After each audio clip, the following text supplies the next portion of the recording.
आज जी काही गद्दारी झालेली आहे, मी त्या त्या वॉर्डातल्या तमाम मतदारांची आज जाहीर माफी मागतोय. कारण त्या सगळ्या मतदारांनी अगदी मोदींची लाट असताना त्यांच्या विरोधात माझ्यावरती, बाळासाहेबांवरती विश्वास ठेवून यांना निवडून दिलं होतं.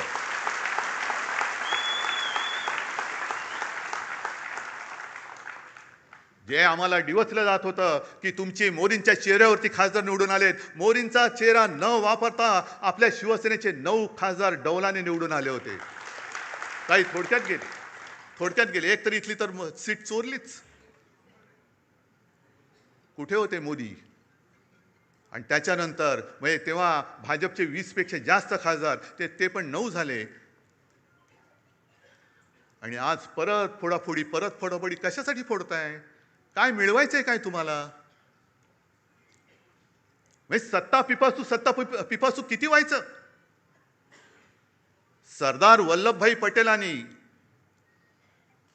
मराठवाड्यामध्ये पोलीस कारवाई केली, ती का केली होती? रजाकारांना घालवण्यासाठी आणि तो प्रांत आपल्या देशात आणण्यासाठी म्हणून पोलीस कारवाई केली होती. आणि यांनी काय केलं? 2-2.5 लाख सीमा सुरक्षा दल घुसवलं. कुठे घुसवलं? बंगालमध्ये एका महिलेला हरवण्यासाठी निवडणूक आणि स्वतःचा पक्ष जिंकण्यासाठी देशाचं सुरक्षा दल तुम्ही वापरता. कोणालाच काय वाटत नाही. ममता बघा कशा लढतायत. काय होतंय? हारल्यानंतर किती देशामध्ये प्रतिक्रिया उमटली. 2.25-2.5 लाख फौज जर तुम्ही निवडणूक जिंकण्यासाठी वापरत असाल, स्वतःच्या पक्षासाठी वापरत असाल, तर मणिपूरमध्ये का नाही घुसवत? अजून 12 वर्ष होऊन गेली. पाक व्याप्त काश्मीरमध्ये अजून का नाही घुसवली? चला उद्या घुसवा. शिवसेना तुम्हाला जाहीर पाठिंबा देते.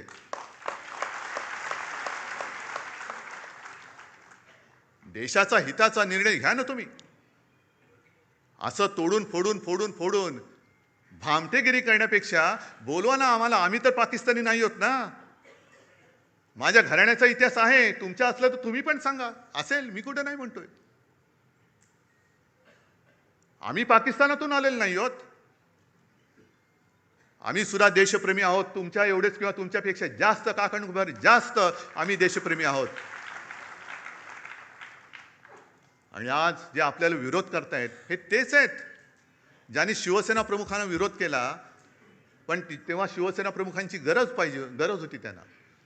माझ्या आजोबांना विरोध करणारे हे गोमूत्रधारी जे होते त्या प्रवृत्ती आता परत बोकाळलेल्या आहेत. हो, मी त्यांना गोमूत्रधारीच म्हणतो. हे हिंदुत्व नाहीये, हे भोंदुत्व आहे. आमचं हिंदुत्व हे शेंडी जाणवाचं नाहीये. आमचं हिंदुत्व हे राष्ट्रीयत्व आहे. आमचं हिंदुत्व हे राष्ट्रीयत्व आहे. आणि हिंदूंमध्ये आणि आज मला खरंच एका गोष्टीचा अभिमान वाटला की येताना परत आपले ते सगळे तेजस्वी भगवे झेंडे मला दिसले. कारण मी मागेच सांगितलंय, मशाल वेगळी ठेवा आणि भगवा वेगळा ठेवा. छत्रपतींचा भगवा होय, वारकऱ्यांचा भगवा, हिंदूंचा भगवा, महाराष्ट्र धर्माचा भगवा, त्याच्यावरती दुसरं कोणतेही चित्र नकोय. आणि जो भगव्यामध्ये भेद करतो तो अस्सल हिंदू असूच शकत नाही. त्याच्या रक्तामध्ये ही गद्दारांची, बेईमानीची, अवलादीचं, भेसळीचं रक्त आहे. भेसळयुक्त रक्त हे भगवा हातात घेऊ शकत नाही, घेता कामा नये. आज शिवसेना 60 वर्षाची झाल्यानंतर पुढे काय करणार? ज्या पद्धतीने आजच्या देशाचं राजकारण चालू आहे हे बघितल्यानंतर जनतेचा लोकशाहीवरचा विश्वास आता उडत चाललेला आहे. म्हणजे आज 2 कवींनी त्यांच्या कविता सादर केल्या. इंस्टाग्रामवरती आज मी एक कार्टून पाहिलं, ते पण सांगणार आहे. आणि एका कवीची एक कविता ती पण आत्ता मला आठवली. आपण काय म्हणतो? मशाली समोरचं बटन दाबा, आम्हाला मत मिळेल. काँग्रेस काय म्हणतं? हातासमोरचं बटन दाबा, आम्हाला मत मिळेल. पवारसाहेब म्हणतात तुतारीचं बटन दाबा, आम्हाला मत मिळेल. भाजप म्हणतात तुम्ही कोणाचंही बटन दाबा, तो माणूस आमच्याचकडे येणार आहे. मग निवडणुकीचा खर्च करता कशाला? आणि आता हे जे दिवस चाललेले आहेत ते बघितल्यानंतर डॉक्टर लोक आता प्रश्नचिन्हांकित झाले. तर आपण नेमकं करतो काय? कारण जे कार्टून मी म्हणत होतो ते सोशल मीडियावरती आज आले. एका सोने चोराला पोलिसांनी पकडलंय आणि तो चोर त्यांना सांगतो, हो साहेब, चोरी म्हणू नका, ऑपरेशन गोल्ड म्हणा. त्याशिवाय डॉक्टर आता गोंधळलेत की आपण चोरी करतोय की ऑपरेशन करतोय. पण हे असं ऑपरेशन जर होत असेल तर तुम्हाला सगळ्यांना आणि आपल्या देशाला मिळून ऑपरेशन कमळ करावं लागेल. हा लोकशाहीचा धोका आहे.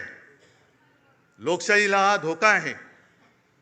देश असंच जर का चालत राहिलं तर देश अराजकाच्या दिशेने चाललेला आहे. ही मला वाटणारी भीती आहे. मी भाकीत करणारा नाहीये. ज्योतिषावरती तर माझा बिलकुल विश्वास नाहीये. पण समोर म्हणजे तुम्ही आता समोर दिसतात तेच भवितव्य आहात. कारण ज्या देशामध्ये तरुणाईला झुरळ म्हटलं जातं, मानलं जातं, त्या देशाचं भविष्य काय असणार? आपल्याला जे काही या निवडणुका हे जिंकतायत, वाटेल ते करून निवडणुका जिंकतायत आणि पदं बळकावतायत. बरं, एवढं तर कमी पडतंय. तुमच्याकडे बहुमत आहे तरी स्थानिक स्वराज्य संस्था असतील, आणखीन काही असेल, पलीकडनं कोणाला अर्जच भरू द्यायचा नाही. अर्ज भरला रे भरला की उचल त्याला.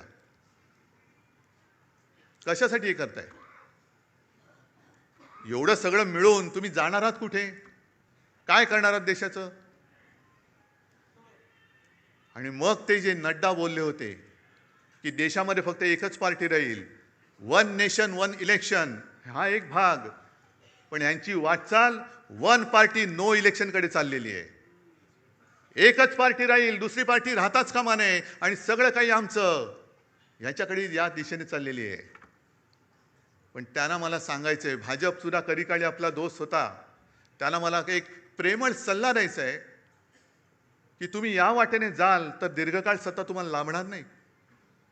आणि ज्यांना आपण आपल्या देशाचं भाग्य विधाते समजतो त्या तरुण मुलांना जर का तुम्ही झुरळ समजत असाल तर एक लक्षात घ्या, आपलं स्वातंत्र्य हे निवडणुका जिंकून मिळालेलं नाही. त्या वयातल्या मुलांनी क्रांती केली म्हणून आपल्याला स्वातंत्र्य मिळालेलं आहे. ती मुलं जर का पेटली तर हे तुमचं सरकार सुद्धा राहणार नाही. काढा ना, काय वय होती? खुदिराम बोस 17 वर्ष, अनंत लक्ष्मण कानेरे काय वय होतं? भगतसिंग काय होतं वय होतं? राजगुरू काय वय होतं? ही सगळ्यांची वय काढा. ही आताचा जो काही शब्द आहे जेनझी, त्या जेनझीच्या वयोगटातली सगळी मुलं होती. काय बेकार होती? अशीच फिरत होती. त्याला काय उद्योगधंदे नव्हते. चाफेकर बंधू किती वर्षाचे होते? पण त्यांना माहिती पण नव्हतं देश स्वातंत्र्य नाही, माझा देश गुलाम आहे, माझी भारत माता गुलामगिरीत राहता कामा नये. मेलो तरी 72, पण मी माझ्या देशाला स्वतंत्र करेन. आता देश म्हणजे कोण? आपण. देश म्हणजे मला एक शाळेमध्ये धडा होता, देश म्हणजे देशातील माणसं, दगडधोंडे नाहीत. आपण सगळे आहोत, पण आपलेच जर का दगडधोंडे झाले तर मग हे स्वातंत्र्य उपभोगणार आहे कोण? कोण उपभोगणार आहे? बरं, चला एक असा विचार करून चालतो की याच्या पुढे शिवसेना निवडणूकच लढवणार नाही. काय करणार आहेत बोला? काय करतील? बरं, तुमच्यापैकी किती राहतील माझ्यासोबत? बघा, एकही तिकीट मिळणार नाही. मग काय करतील? कारण का मरमर मेहनत तुम्ही करायची, निवडून आपण आणायचं आणि यांचे खोके खोक्यावर खोके. म्हणजे शेतकरी रडतोय, त्याच्या मालाला हमीभाव नाही, पण आमदार खासदाराचा हमीभाव ठरलेला आहे. म्हणजे शेतकऱ्याला, ते कैलास पाटील परवा सांगत होते, ते सांगतील शेतकऱ्याला आता कर्जमाफी त्यांनी दिले. आपण मुक्त म्हणतो, ते माफी म्हणतायत. कर्जमाफीमध्ये त्यांनी अशा अटीतटी शर्ती टाकलेल्या आहेत की शेतकरी म्हणेल मेलो तरी चालेल पण तुझं कर्ज नको, मी भीक नको, पण पुत्रावर. म्हणजे शेतकऱ्याला तुम्हाला धड कर्जमुक्त करायचं नाहीये, शेतकऱ्याच्या मालाला किंमत द्यायची नाहीये, पण नुसते आमदार खासदार आणि नगरसेवक आणि हे विकत घ्यायचे. वा, एवढा पैसा आहे तुमच्याकडे? निवडणुकीच्या आधी लाडकी बहीण आणि आता 80 लाख महिलांचं ते त्यांची ओवाळणी काढून घेतलेली आहे. काय टर्रेबाजी करत होते, दाढी खाजवत फिरत होते. काय मिळाले की नाही, मिळाले की नाही? पण मला एका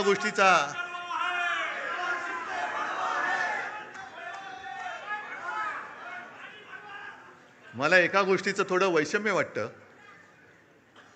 की अरे मेहनत तुम्ही केले ना, मत तुम्ही दिले ना, मग जाब विचारण्याचा अधिकार तुम्ही का सोडताय? का नाही जाब विचारत? हिम्मत होते कशी? आदेश काय देऊ? निवडून आणा म्हणून तुम्हाला मी आदेश दिला होता, तुम्ही निवडून दिलं, मग मेहनत तुम्ही घेतलेली आहे. मेहनत केल्यानंतर जाब विचारण्याचा अधिकार तुमचा आहे, तुम्ही तो बजावत नाही आहात. विचारा जाब त्यांना. आणि मी स्वतः बघितलेलं आहे, हे आता जे गेलेत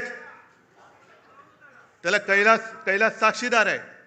माझं भाषण झाल्यानंतर तुडुंब सभा होती. माझं भाषण झालेलं एक शेतकरी आला, मळके कपडे, शेतकऱ्याचे कपडे तसेच असतात, आणि एक बटवा घेऊन आला. मला म्हणाला की उद्धवजी, तुमच्या हस्ते ही मला मदत आपल्या उमेदवाराला द्यायची आहे. किती असेल हो त्याच्यामध्ये पैसे? हां, काय शेतकऱ्याची कमाई किती असेल? किती पैसे असतील त्याच्यामध्ये? मी नाही बघितले. पण एवढूसा बटवा होता, पण तो प्रेमाने द्यायला आला होता, आणि त्या प्रेमाच्या एका रुपयाने ती निवडणूक आपण जिंकलो होतो. समोरून पैशाचा महापूर होता, धबधबे कोसळत होते. 50 कोटी काय, 100 कोटी काय? का? तर शिवसेनेला हरवायचं. त्याच्यासाठी हा हरामाचा पैसा हे आपल्या समोर ओतत असताना शेतकऱ्यांसारखी साधी गरीब माणसं त्याच्या कष्टाचा पैसा देऊन आपले खासदार त्यांनी जिंकून आणले होते. कुठे फेडाली पाप? कुठे फेडाल? आणि तेच उमेदवार बोलले होते की खंडोजी खोपडे नाव घेतलं तर तुम्ही काय म्हणता? सूर्याजी पिसाळ नाव म्हटल्यानंतर तुम्ही काय म्हणता? मग 400 वर्ष झाली तरी त्यांच्या कपाळावरचा गद्दारीचा शिक्का पुसला नाही. यांना किती वर्ष लागतील यांच्या कपाळावरचा शिक्का पुसायला? हे ज्यांनी विचारलं त्यालाच विचारा आता, तू काय म्हणतोय?